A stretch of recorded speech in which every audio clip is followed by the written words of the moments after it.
समाज के सदस्यों के साथ में।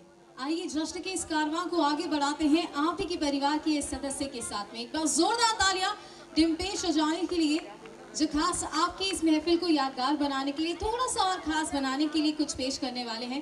तो महेश जी के सुपुत्र डिम्पेश मंच पर आ रहे हैं, जिनके लिए तालियां नहीं बज रही, बिल्कुल अच्छा नहीं लग रहा। Come on everyone, let's make some noise and let's welcome him on stage. कुछ खास इन्होंने तैयारियां की हैं आप सभी की इस शाम को यादगार बनाने के लिए। तो आइए सुनते हैं कि क्या लेकर आ रहे हैं ये आप सभी के लिए। जितनी देर से बोल रही थी मुझे माइक के लिए उत्सुकता हो गई।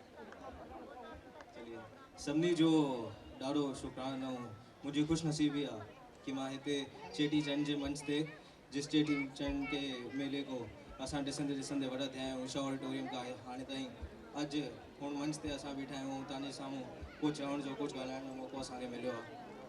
त हिन खां पहिरियों मां कुझु चवां, सभिनी खां पहिरियों मां ये चवण वारो अगेन सिंधी का प्रॉब्लम है। तो इससे पहले कि मैं कुछ कहूँ मैं ये जरूर कहना चाहूँगा कि आयो लाल सभी चओ जेको चौंदो झूलेलाल हुनरा थींदा जय हो। तो इसके साथ मैं शुभारंभ करता हूँ और मैं आपके सामने आपके स्वागत में यही कहना चाहूँगा। एक्चुअली क्या है, हमारा काम सिंधी ज्वेलर्स से हम हैं, तो हमारे रक्त में स्वर्ण, हमारे रक्त में हीरा है, तो हमारी कविताएं वहीं से जन्म लेती हैं। तो आपके स्वागत में, आपके अभिनंदन में मैं यही कहता हूँ, महसूस कीजिएगा कि होता है हीरा एक पत्थर, गर्च हर पत्थर हीरा नहीं होता। होता है हीरा एक पत्थर, गर्च हर पत्थर हीरा नहीं होता। ढूंढते हैं बहाने मिलने के तुमसे, मैं तरस गया था आज के लिए। ढूंढते हैं बहाने मिलने के तुमसे, मिलते हैं जिनसे वो तुम सा नहीं होता। होता है हीरा एक पत्थर, गर्च हर पत्थर हीरा नहीं होता। ढूंढते हैं बहाने मिलने के तुमसे, मिलते हैं जिनसे वो तुम सा नहीं होता। हुई थी बशारत हमें, हुई थी बशारत हमें, खुदा पहुंचे घर हमारे। तुम आए हो आज, मेरे मुर्शिद ने वादा निभाया है। तालियां दे दीजिए, जान आ जाएगी हमें। और आज हमारे बीच कवि श्रृंखला के दिग्गज अशोक सुंदरानी जी मौजूद। मैं इनको YouTube पे कई दफ़ा सुना, आज ऐसी खुशनसीबी कि आपको लाइव सुना। तो अशोक जी, आपके लिए ये कुछ पंक्तियां की। शायरों को पढ़ता हुआ हैरानगी में था, शायरों को पढ़ता हुआ हैरानगी में था। समझा क्या खुद को, हूँ मैं क्या, जाना जो आज हैरानगी में था। अगली पंक्तियां आपके लिए निर्देश कि कलम से कलाम कव्वाली लिख देते हैं, कलम से कलाम कव्वाली लिख देते हैं। सभी के सवाल ये सवाली लिख देते हैं। इंसानियत के दलाल दलाली लिख देते हैं। होठों पे हंसी गालों पे लाली लिख देते हैं।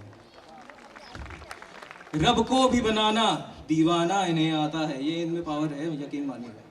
रब को भी बनाना दीवाना इन्हें आता है, अपनों को कर देना अनजाना इन्हें आता है। शब्दों की मैं से बनाना मैं खाना इन्हें आता है। पहले पूछता नहीं जमाना, फिर पूछता इन्हें आता है।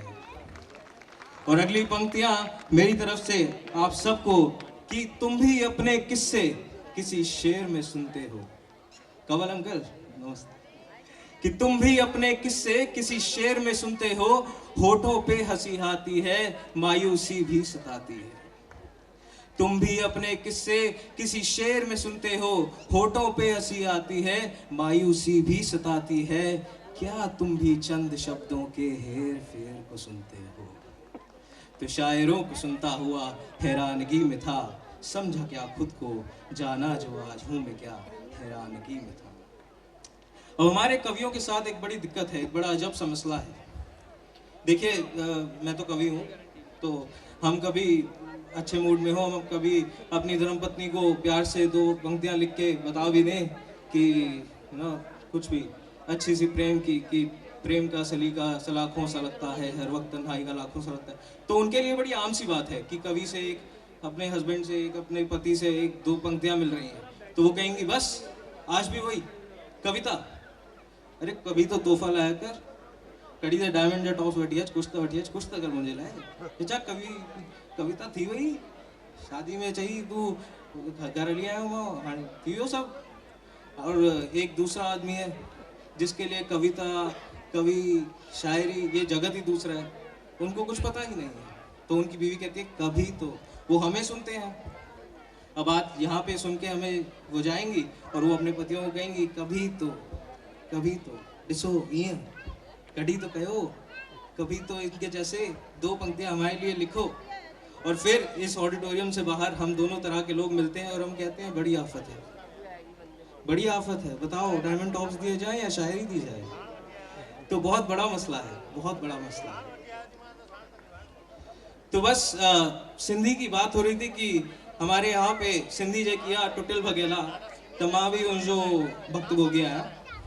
हाणे छा कयो, मां शौक़ कयो त हिकु मुल्तानी सिंधी आहे, बालमुकुंद जी को प्रणाम जी। त हिकु असांजी मुल्तानी सिंधी हूंदी आहे, हिकु असांजी तरह तरह जी सिंधी हूंदियूं आहिनि। त हाणे उहो मुल्तानी हुया या कहिड़ा हुया, तो वो आया त वञा मतलब जाने लगे। तो हमने कहा कि अब आपकी सिंधी में कैसे कहा जाता है कि वापस आइए। तो उन्होंने मूंखे ॿुधायो, त मां उन्हनि खे वापसि चयो, तो बुरी मंझी विया। त मां चयो कि अच्छा दादा मोटी अचिजो। छा चयो? दादा मोटी अचिजो। त दादा चयो छा? मां चयो दादा तव्हां त चयो मोटी अचिजो। दादा चया मोटी अचिजो न, मोटी अचिजो। त हाणे असांजी सिंधी में, असांजी हिंदी में जेकी बि असांजी भाषा आहे उहो का हेड़ो फ़र्क़ु पइजी वञे कि उहो पूरो मतिलब ही चेंज थी वेंदो। बेरज जो सेफ ऑप्शन है ये है। अब बात हो रही थी कि बातों की, कि डिम्पेश बातें बहुत करता है, इसको स्टेज पे डालो। तो मैंने कहा क्यों नहीं, बातें करनी चाहिए। तो उन पे मैं कहता हूँ कि बातें करना ज़रूरी है और बातें करना आसान है। अशोक जी सुनिएगा कि आपके लिए, क्योंकि आप भी, मैं तो आपके पीछे पीछे ही हूँ, कि बातें करना ज़रूरी है और बातें करना आसान है। मुश्किल है तो है कौन सी बात कहाँ की जाए, कहाँ जख्म तो कहाँ दवा दी जाए। बातें करना आसान है, मुश्किल तालियां दे देंगे तो मजा आ जाएगा। बातें करना जरूरी है और बातें करना आसान है। मुश्किल है तो है कि कौन सी बात कहाँ की जाए, कहाँ जख्म तो कहाँ दवा दी जाए। यूं तो जिंदगी के मेले में, दादा बुझो सब्जी के सबनी के, यूं तो दुनिया के मेले में सबको मुसाफिर कहना जरूरी है। व्यंग को पकड़े। यूं तो दुनिया के मेले में सबको मुसाफिर कहना जरूरी है, पर पड़ोसी मुल्क का हमें काफिर कहना जरूरी है। तो यूं तो दुनिया के मेले में सबको मुसाफिर कहना जरूरी है, पर पड़ोसी मुल्क का हमें काफिर कहना जरूरी है। बहुत कुछ जरूरी है, बहुत कुछ। जरा गौर से समझें कि घर पे बैठी हैं जो धर्म से पत्नी, मेरे तो सामने बैठी हुई है, तो घर पे बैठी हैं जो धर्म से पत्नी, उनको भाग्यवान कहना जरूरी है। घर पे बैठी हैं जो धर्म से पत्नी, उनको भाग्यवान कहना जरूरी है। अनचाहे अतिथि तो रूठे हुए ग्राहक को भगवान कहना जरूरी है। ये पंक्तियां, अगली पंक्तियां जो मैंने कही वो काफी सच है। इन्हें महसूस कीजिए कि मंच चढ़ते नेता तो अभिनेता को, मंच चढ़ते नेता तो अभिनेता को सम्मान देना जरूरी है, और जब माइक पे आ जाए तो सबको समान कहना जरूरी है। अगली पंक्तियां मैंने अपने पंडित जी को बताई और मैंने कहा पंडित जी ये आपके लिए नहीं है, मगर ये वहां निर्धारित जरूर हैं और उनकी तरफ निर्देशित जरूर है जहां जहां ये हो रहा है। और पंक्तियां हैं कि हर सर जिस पर हो शिखा, हर सर जिस पर हो शिखा, उसे विद्वान कहना जरूरी है। हर सर जिस पर हो शिखा, उसे विद्वान कहना जरूरी है। जिस हाथ से धनराशि आए, उसे जजमान कहना जरूरी है। तालियां बजाएंगे तो मजा आएगा, आपको भी तो मिलता।